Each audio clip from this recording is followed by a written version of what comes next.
Kisi, Kenya, East Africa. According to many leading environmentalists, the world's poorest people should not aspire to the lifestyle of people in the first world. The planet will not cope.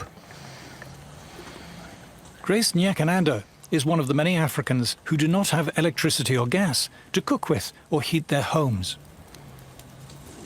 The resulting indoor smoke from burning wood and dry dung is the deadliest form of pollution in the world. For millions, the cause of lung disease, blindness and early death.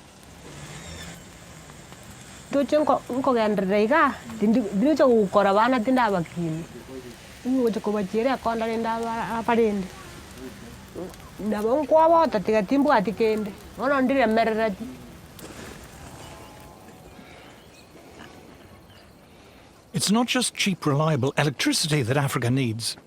Agricultural productivity here is incredibly low. Increasing it takes fossil fuels to make fertilizer and drive tractors and other farm machinery. Jasper Mashogu is a farmer. Each and every African wants to develop, and improving agriculture is one of the easiest ways to do that. Agriculture is tightly tied to fossil fuels that the Western nations are saying we should not have access to. Around a third of the food produced in Africa rots before it ever reaches the mouths of consumers. To prevent this terrible waste, Africa needs plastic packaging, refrigerated lorries and good roads. All are opposed by Western environmentalists. All come with industrial development. All rely on affordable fossil fuel energy. Diarrhea from drinking dirty water still kills hundreds of thousands of African children. But clean water requires large industrial water purification plants and a modern water supply network. And this will come only with cheap energy. I think it's pretty obvious that the West has got what it has because of fossil fuels. When people say Africa doesn't need fossil fuels, I wonder. I don't think they want what's best for us. They don't want us to develop, and that means we continue being starving, we continue being poor. Most people don't know what climate change is. They don't care. They want food on their table. They want to beat poverty. They want to beat hunger. They need money to better their lives. They want to flourish. That's just it. When they use the word sustainable development, they're talking about no development. Exactly. I mean, the point is that, to develop sustainably means not to use too much energy, not to use too much carbon, net zero, the idea that you mustn't use too many resources, the fact you mustn't produce enough consumer goods because consumption is bad. So ultimately, the idea of development is out the window. The Greens think the Africans should never use their resources the way the Europeans or the Americans or the Canadians or the Australians have used theirs. They are also in favor of punitive taxes, border taxes on any African country that wants to export their goods to Europe if they do use their resources. So that sums up the ethical ruthlessness and depravity of the green agenda. But climate alarmists have a problem. Many countries in Africa and across Asia are simply ignoring the environmentalist demands of Western governments and international agencies. Communist China is estimated to be building an average of 2 new coal power plants a week. China now uses more coal than the rest of the world combined. Which is one of the reasons why this whole climate agenda is falling apart, because the rest of the world is not cutting emissions, is not moving to renewables. In the West, too, for many people, climate alarmism is wearing thin. Ordinary people are not stupid. They have seen one ridiculous claim after another fail over and over. What this does is leave people with a profound and justified cynicism about what the scientific establishment says and about what the government says. To fix the climate crisis, we're told, we must give up our cars.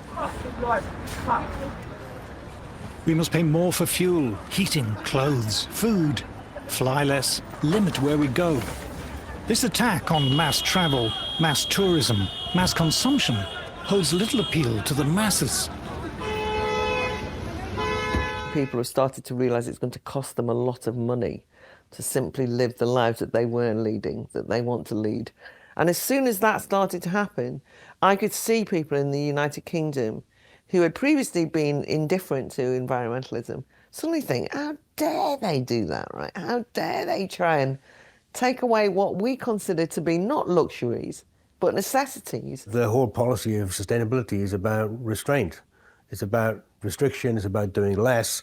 And that, obviously, for most people is anathema to their everyday needs. The fact that there is actually an ideological movement of people who think that cheap mass production of whether it's houses or anything else is a problem.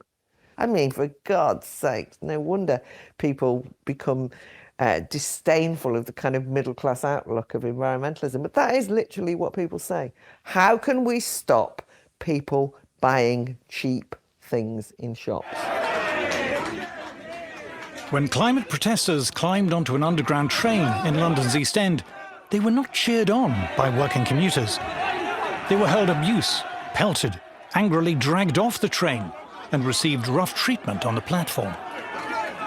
If you were to go into a pub frequented mainly by what the Americans call blue-collar workers, you will find that being sceptical about climate change policy is not going to get you thrown out. Quite the contrary, somebody will probably buy you a drink.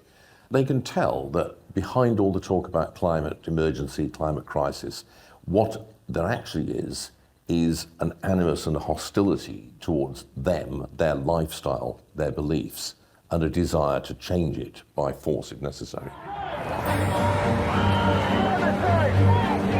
Punitive and restrictive policies, carried out both in the name of climate change and COVID, have sparked protests in Britain, Canada, and other Western countries. Anti-establishment politicians and movements are gaining support. What they underestimated was the fury that this would meet with ordinary people who just say, you can't do this, so you suddenly get this new movement. Many working people are not merely sceptical, but positively angry about the climate alarm and all that flows from it. There is a suspicion, or perhaps realization, that climate change is an invented scare, driven by self-interest and snobbery, cynically promoted by a parasitic, publicly funded establishment hungry for ever more money and power. An assault on the freedom and prosperity of the rest of us.